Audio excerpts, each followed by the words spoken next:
Si dà inizio al Consiglio Comunale, si procede con l'appello, grazie. Parecchini, Capocchi, Cerone, Arezzini, Renzi, Rossi, Piccini, Vechini, De Muro, Sacchi, Venier, Baffoni, Sprolli,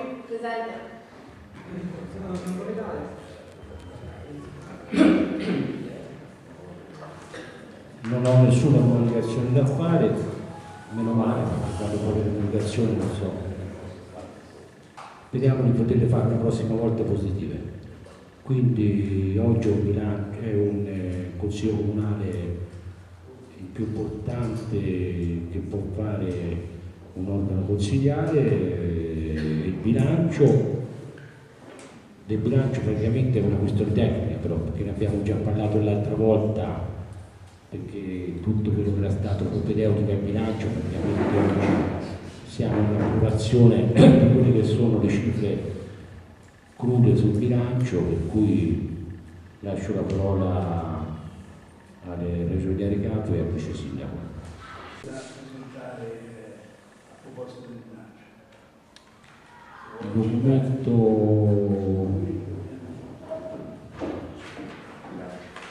sostanzialmente non è niente di diverso da quello che aveva già detto da Anna Sacchi del precedente consiglio. allora, comunque non è un oggetto di discussione oggi. Bene, la prossima volta, grazie. Oggi riguarda il bilancio, comunque sia una questione che riguarda il bilancio.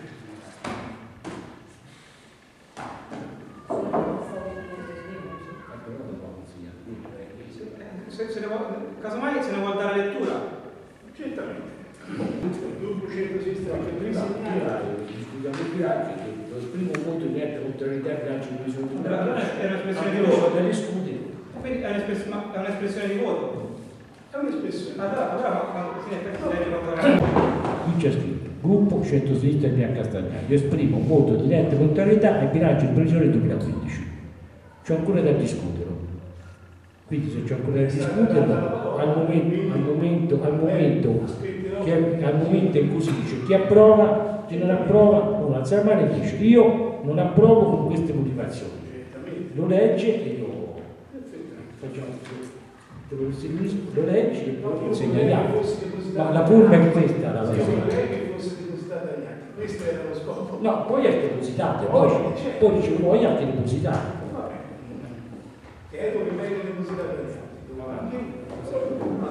Comunque, stavo dicendo che questo è l'ultimo bilancio che verrà approvato non solo al comune di Castagnano, ma da tutti i comuni italiani con gli schemi e con come si dice, i principi ispiratori del 194 del 76. Quindi in questo bilancio, come ha già detto il sindaco, sono riportate fedelmente tutte le previsioni scaturenti dai punti già discussi nel precedente consiglio. Quindi sono state portate in entrata le previsioni relative alla politica tributaria che è stato previsto, quindi con un gettito della tasi pari a zero, con il gettito IMU derivante dall'applicazione dell'aliquota prevista già per il 2014 perché non è stata modificata e così via. Sono state previste nella parte in conto capitale le spese individuate nel piano triennale delle opere pubbliche per la parte che riguardava il piano annuale e inoltre vi sono state inserite anche tutte quelle opere di minor rilievo economico, quindi sotto i 100.000 euro, che l'amministrazione intende andare a realizzare per quest'anno, soprattutto in questa fase si tratta naturalmente di opere di manutenzione, perché la realizzazione di opere pubbliche è raramente sotto i 100.000 euro. Un aspetto importante di questo bilancio è che insieme ad esso è portato solamente a fini conoscitivi, quindi solamente per conoscenza e non soggetto a votazione, un bilancio approvato con i nuovi schemi, con gli schemi che dall'anno prossimo verranno utilizzati per la redazione del bilancio anche ai fini autorizzatori. Non credo ci siano poi ulteriori elementi da sviscerare, in quanto, come abbiamo già detto, l'aspetto qualificante del bilancio, cioè la politica tariffaria, la politica sociale, il piano dei lavori delle opere pubbliche, eccetera, è già stato ampiamente discusso nella seduta precedente. Quindi in questo caso si tratta in effetti di andare solamente ad approvare la mera applicazione finanziaria a degli schemi di bilancio. Qualcuno vuole altre informazioni dal ragioniere? Poi leggo la dichiarazione di voto. No, aspetta, Sì. scusa. Ho detto sì. No, io ho semplicemente un rilievo di ordine organizzativo, cioè che è questo. Ma c'è un assessore bilancio? Sì. E chi? Allora tu che deve fare? L'ha illustrato lui. Questo è Infatti ho detto, dopo di loro può stare il vice sindaco. Il vice sindaco ha delegato la la seconda questione è questa. Questo è un meccanismo tecnico che è più adatto per ragionieri che per consiglio della politica.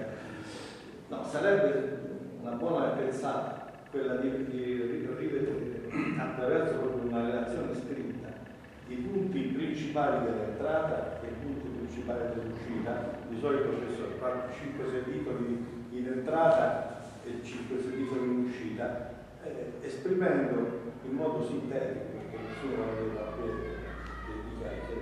diciamo gli orientamenti dell'amministrazione in ordine agli interventi che si fanno, così come sugli interventi nella parte diciamo investimenti, conto investimenti anche lì, che però l'abbiamo fatto l'altra volta, però se rimanesse, perché noi dobbiamo pensare a questo non è un bilancio semplicemente che serve a noi o serve al tecnico, questo serve solo al tecnico, perché se vai a guardare queste cose solo lui può sa concretamente di che si tratta.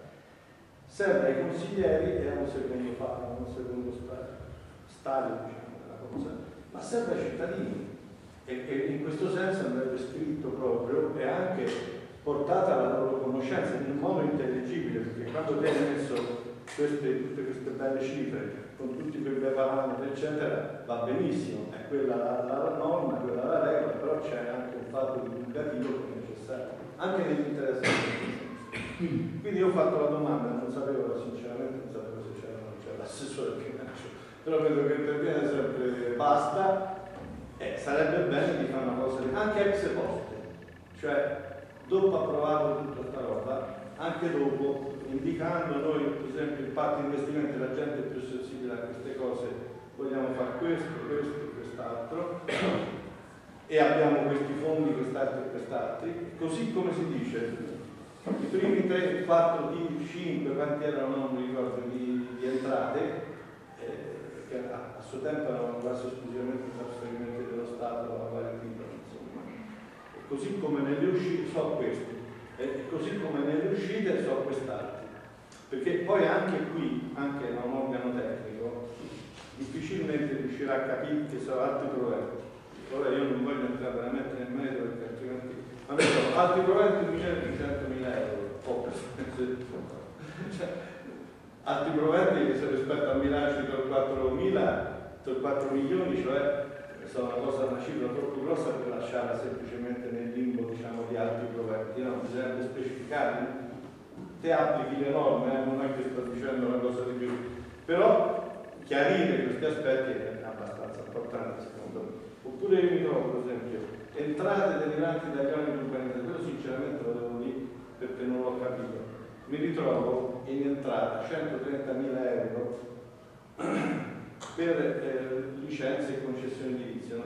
Poi nella parte B non trovo niente di entrata invece, costo di costruzione, urbanizzazione primaria, urbanizzazione secondaria, come se si trattasse solo di ristrutturazione, licenze che riguardano solo... Perché così purtroppo ecco, il piano strutturale fermo da 14 anni, le nuove costruzioni non ci sono più. Lo chiedo solo per questo motivo, capito? E non si dà... Se lo volevi sapere mi ha fatto piacere, così. No, io allora. per c'è 14 anni che c'è un piano strutturale, come ho detto altre volte, è l'unico comune in Toscana che ha le norme di salvaguardia rispetto a tutti gli altri comuni, cioè mentre gli altri comuni sono stati approvati almeno o adottati da tutti, noi siamo andati dal funzionario responsabile della regione, ma ha detto l'unico caso in Toscana siete voi, quindi siamo carini, no? Insomma ci ha detto perché il piano strutturale, cioè le norme di salvaguardia più rigide che ci possono essere, quindi qui non mi pronuncio e non mi fa dire cose.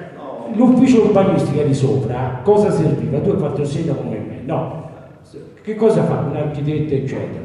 C'è le commissioni edilizie, si portano i progetti si approvano, si mandano in sovrintendenza, una volta approvati la gente paga gli oneri di urbanizzazione e si fa la casa. Non esiste, piano, non lo può fare. Permettimi di fare, perché io ho questa questione, ora insomma secondo queste cose un pochino me ne intendo, lo so perché non ci sono allora mi provochi. Ma ti sto dicendo, siccome allora ma provochi in senso positivo. No, ma non hai capito il senso del mio ragionamento, perché un bilancio deve essere una cosa che deve essere intelligibile per tutti. Io l'ho portato a titolo esemplificativo proprio per questo motivo, cioè di dire, se te mi scrivi, dice, le entrate derivanti, cioè due parole, allora si capisce come stanno le questioni, capito? Solo, diciamo, un rilievo, come dire, di tipo organizzativo in qualche modo e di rapporto non tanto con il consiglio, perché qui alla fine se ci mettiamo a guardare sappiamo che ci sta scritto e lo vediamo, non è che lo vede solo basta, però se te lo porti, insomma, metti sta roba per mettere in divulgazione per la società non è possibile. Allora, io mi auguravo che il consiglio comunale fosse anche organo di divulgazione, come vedi non è un grande organo di divulgazione, quello che sarà l'organo di divulgazione sarà quello che io ho detto a fine anno, dopo il 26, dopo un anno io farò un'assemblea di tutta la popolazione e spiegherò quello che è successo quest'anno, quello che saranno i futuri, il bilancio eccetera. Farò un'assemblea generale in cui spiegherò tutte queste cose. Ora, logicamente l'ho detto, è un bilancio prettamente tecnico, su 1000 cose non c'è stato bisogno di arrivarci oggi, perché gli unici organi di urbanizzazione che noi potevamo riscuotere erano quelli del palazzo dell'Eni, come ti ho detto, manco quelli ci pagano. Quindi un'altra cosa non è vera quello che ti stavo dicendo per me. Sì, lo so, concordiamo su quella cosa, quindi non c'è problema. Riguardo, però qualcuno l'ha letto, allora comunque, sono pienamente d'accordo su quello che hai detto, però come ti ho già spiegato, l'altra volta ne abbiamo parlato però in maniera molto diffusa sulle opere, no? Tant'è che oggi, come ho già detto, poi lo leggo, no? Abbiamo parlato della fonte di voltaica, abbiamo parlato del Palazzo del Marchese perché non ci sono stati messi soldi lì e io ho detto eccetera eccetera, abbiamo parlato perché c'è stata la scelta della Tasi, abbiamo parlato perché, insomma, se ne è parlato delle opere pubbliche l'altra volta, io pensavo che questa volta se se ne vuole riparlare se ne riparla, però io personalmente ho premesso che sulle opere pubbliche ne avevo già parlato, quindi l'unica cosa che interessa cerco di far capire perché è necessario fare una relazione al bilancio dove si sintetizzano i punti che stanno, ora ho fatto poco ma praticamente qui sono 300 pagine di numeri, no? E con indicazioni molto generiche, ho fatto anche l'esempio di, la potrei tirare fuori, c'era fra preventivare 1.200.000 euro. Non è possibile in un bilancio di 3 milioni o 3 o 4 milioni, non ricordo, di mettere dentro ma solo preventivare. Questo devo dire, non siamo noi che sceglie di mettere preventivare, è proprio lo schema ministeriale dell'articolo 94 che prevede queste voci che noi non possiamo modificare sullo schema di bilancio. Ma in un ragionamento invece fuori dallo schema, insomma, che deve andare nei computer, si può fare. Ti ringrazio. Questa è una carenza perché il bilancio in genere è sempre accompagnato da quella che si chiama relazione previsionale e programmatica, che sono quelle 2 paginette che spiegano la filosofia delle somme inserite. Comunque tra 15 giorni a Ragionieri gli ho dato il compito di fare in maniera intellegibile un bilancio che si possa leggere a misura d'uomo. Perché lui ce la farà mai, lui è tecnico, non ce la farà l'assessore del bilancio.